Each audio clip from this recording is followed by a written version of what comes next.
நாம் அடுத்தவங்கள மடையா அப்படின்னு திட்டியிருப்போம். அப்படி மடையா அப்படின்னு சொல்கிறதுக்கு என்ன அர்த்தம்னு உங்களுக்கு தெரியுமா? இந்த கதையை கேட்டு தெரிஞ்சுக்குங்க. ஏரியை வடிவமைத்த பிறகு அதிலிருந்து தண்ணீர் வெளியேற்ற தமிழன் கண்டுபிடித்த தொழில்நுட்பம்தான் மடை.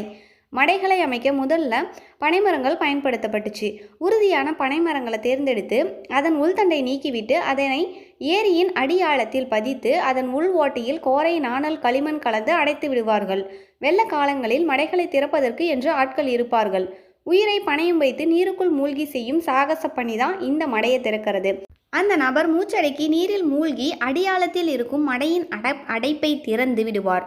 மடை திறந்ததும் புயல் வேகத்தில் வெளியேறும் வெள்ளம் மடை திறந்தவரையும் இழுத்துச் செல்லும். மடை திறக்கச் சென்று மாண்டவர்கள் அதிகம், மீண்டவர்கள் குறைவு.